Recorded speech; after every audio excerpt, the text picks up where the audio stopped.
We lopen heel mooi op schedule.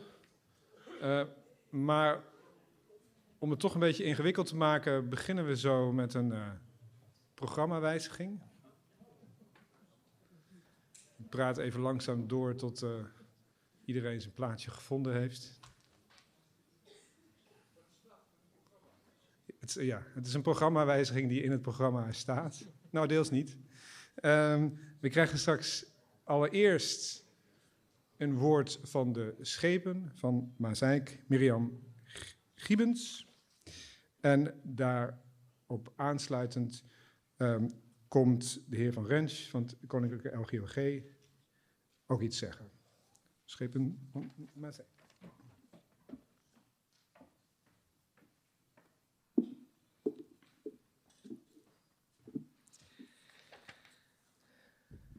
Ja, goedemiddag, dames en heren.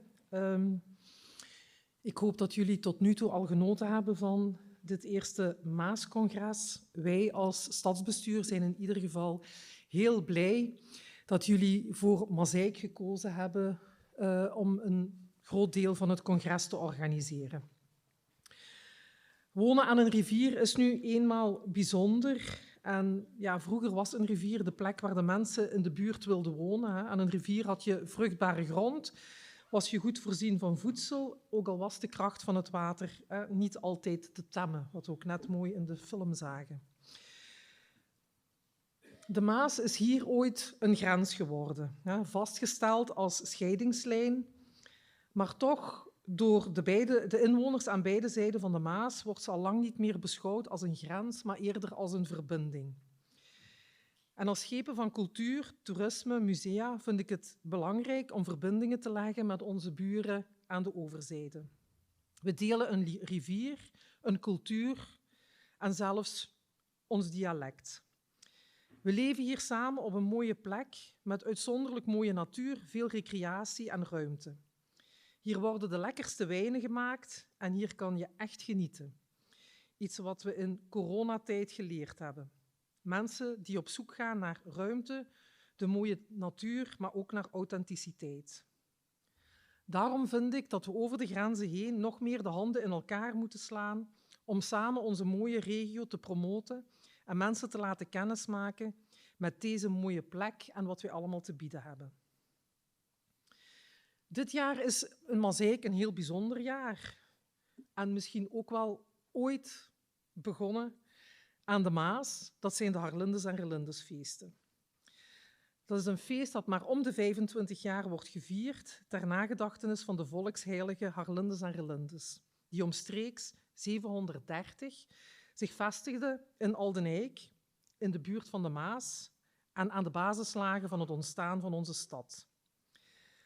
Om de 25 jaar zijn er steeds weer mensen die de handen in elkaar slaan om van dit feest een uniek evenement te maken, waar eigenlijk de oorsprong alleen maar een processie was waarbij de relieken van de heiligen van Maaseik naar Aldenijk werden gebracht en terug. Vandaag is dat een hedendaags feest geworden, waarbij we kijken naar het leven van die twee heilige vrouwen en de uitdagingen waarmee zij zouden geconfronteerd worden in de huidige samenleving. Het is een feest waar we onze inwoners samenbrengen zonder onderscheid te maken in een heel groot palet van activiteiten. Alweer zorgen voor verbinding.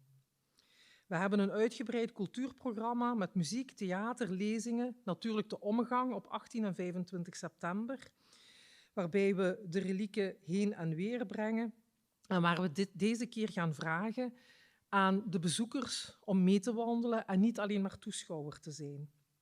En dan vandaag, en daarom dat ik hier niet lang aanwezig kan zijn, jammer genoeg, starten we de kunstroute. Een route waarbij we Aldenijk, Maaseik en Heppeneert met elkaar verbinden, met kunstinstallaties en tentoonstellingen op een 20-tal verschillende plekken. Kunstwerken gemaakt door leerlingen van de academie, inwoners, lokale kunstenaars tot zeer grote namen in de kunstwereld. Maaseik en de Euregio zijn zeker de moeite waard om deze zomer te bezoeken. Net zoals de Maas zorgen wij in Maaseik dan ook voor die verbinding dit jaar. En laten we ons hierin leiden door twee inspirerende vrouwen uit de 8e eeuw.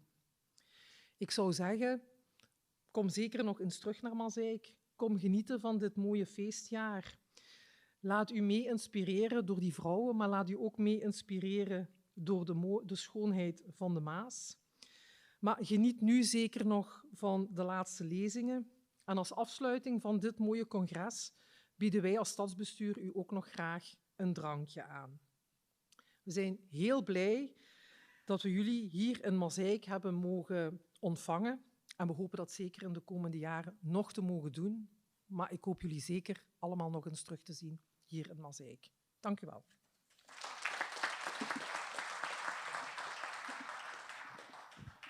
Dank u. En dan geef ik nu het woord aan de heer Van Rens.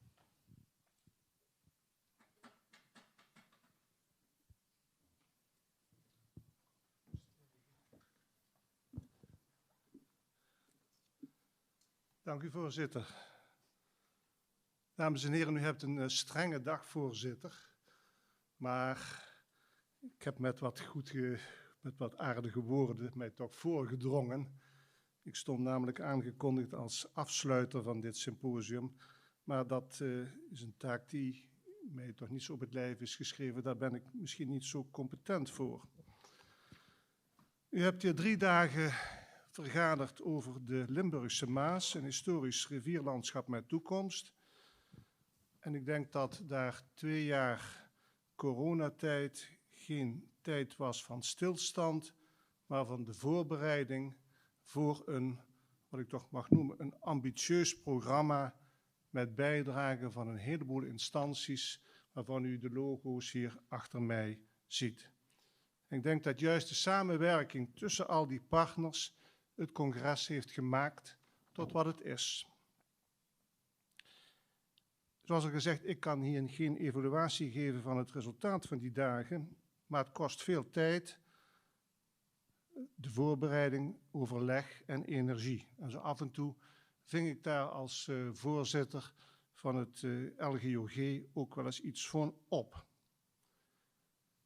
Zo'n succesvolle voorbereiding heeft, en dan gebruik ik een variant op een spreekwoord, natuurlijk vele vaders en moeders. En dat verdient bij voorbaat onze dank. Maar de reden dat ik hier nu sta, betreft eigenlijk 1 van die vaders die een bijzondere vermelding verdient. Ik wil de spanning dan nog even inhouden. Zijn beroep is, heb ik gezien, geoarcheoloog. Daar kom ik straks op naar terug. Maar ik zal nu de naam ook verklappen. Ik heb het over Rob Paulussen. En ik zou Rob willen vragen om naar voren te komen. Waar is hij? Daar is hij, voor mij. Ja, ik zie in de zaal, zie ik niet. Rob, kom naar boven.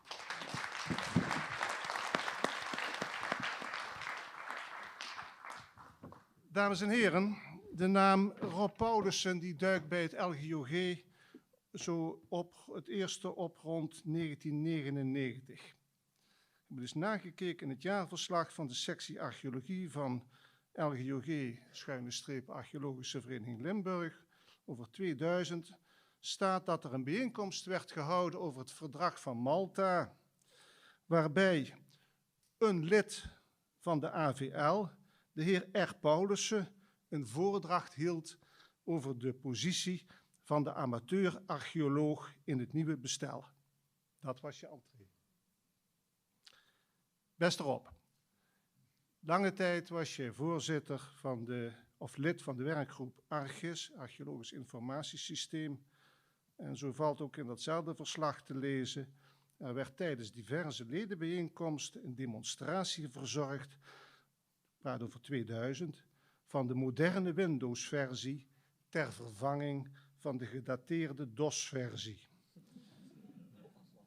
Ja, dat is lang geleden en dat zijn begrippen die denk ik deel uitmaken van een nieuwe wetenschap, namelijk de archeologie van de automatisering en de computer.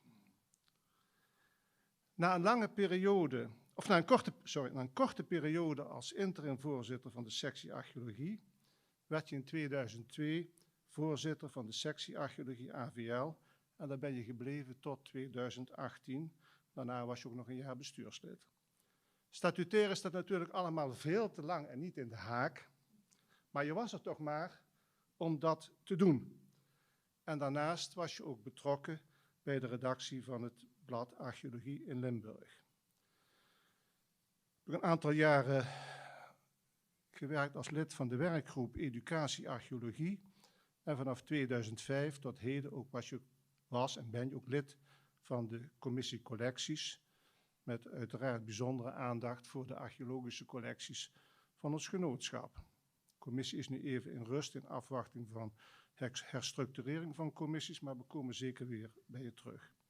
En je was en je bent natuurlijk ook lange tijd lid van de commissie Landschapsgeschiedenis.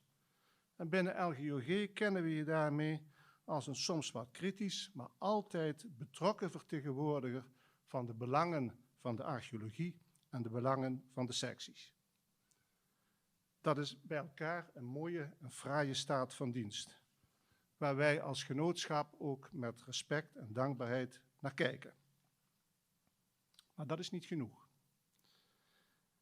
LGOG is een vereniging van amateurs waarbij professionals betrokken zijn. Dat geldt trouwens voor mijn eigen beroep als archivaris ook.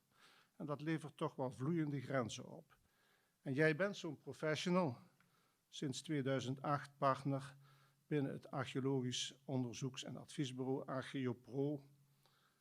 En je doet er allerlei dingen die, ik heb begrepen, inmiddels ook jouw beroep als geoarcheoloog verklaren. En vooral in Zuid-Nederland en in Vlaanderen heb je je sporen verdiend. Hoewel ik in de toelichting op de congresmap gelezen heb dat je ook in Egypte en Namibië werkzaam bent geweest. Maar dat gaat een beetje boven, dat gaat een beetje boven mijn horizon. Beste Rob, het Maasbandproject is een voorbeeld van hoe jij mensen bij elkaar hebt gebracht. En je hebt dat niet alleen gedaan. Sorry. Zoals aan het begin gezegd, er zijn altijd vele vaders en moeders, maar jij was wel een van de trekkers van die groep. En in dat werk is door jou ook veel vrije tijd gestoken. En dat past in die al eerder geschetste lijn. En ik denk dat het deze inhoudelijke interesse in landschapsgeschiedenis en archeologie is, in combinatie met nieuwe en innovatieve processen die jou drijft. En je hebt vanuit je beroep, maar vooral ook in de samenwerking met amateurs, steeds weer onvermoeibaar geprobeerd het belang van de archeologie in een breder kader neer te zetten, als onderdeel van het ruimtelijk en erfgoedbeleid en in contact met andere disciplines. Dat heeft een heel waardevol en breed netwerk opgeleverd van mensen die graag met jou samenwerken. Beste Rob, in 1998, en dat was net voor jouw toetreden tot LGOG, is door de vereniging de zilveren draagspeld geïntroduceerd om met name leden van LGOG te eren voor hun bijzondere inzet voor de vereniging. En zoals hiervoor gezegd, heb jij gedurende vele jaren de maatschappelijke betekenis van het LGOG en de sectie archeologie daarin prachtig gestalte gegeven. Het is ook om die reden dat het hoofdbestuur van LGOG heeft besloten jou de zilveren draagspeld van verdiensten toe te kennen. Dat wil ik bij deze doen. Ja. Nu heb ik een probleem. Ja, normaal zou ik dat dan op jouw Colbert moeten doen. Maar dat is wat lastig. Dus Had ik dat geweten? Maar... Had je dat geweten? Dus ik zal je over hem niet ruïneren. Maar bij de volgende gelegenheid mag je hem met ere dragen. En je weet, misschien weet je ook niet, er is geen geldprijs aan verbonden. Maar je wordt wel ieder jaar in de publications in de lijst van dragers van dit teken vermeld. En geschreven is een monument, om een Romeinse dichter maar eens te parafraseren, een monument duurzamer dan brons. En we hebben nog een kleinigheid voor je meegebracht, om in ieder geval ook nog op dit succes een keer te drinken. Ja, nogmaals. Van harte. Dank je wel.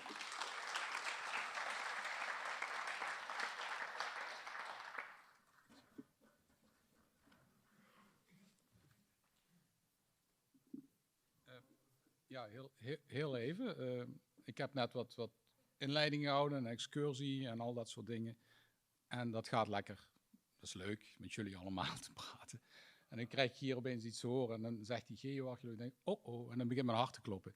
Dus eigenlijk vind ik het vreselijk. Maar ik vind het ook weer fantastisch om even die aandacht aan te schenken. Zeker aan het belang inderdaad van de archeologie in ons maatschappelijk bestel, waar wij ons allemaal voor inzetten. Hier ook het nieuwe bestuur. Kijk ook even naar Jacques van Rens, die hier zit als vicevoorzitter van het nieuwe bestuur. Jacques van Rens, Rens Doormans. En ik wil natuurlijk alle mensen die hier aan bijgedragen hebben voor dit congres te organiseren, samen met mij natuurlijk hartelijk dank om de mooie samenwerking alvast. Dankjewel.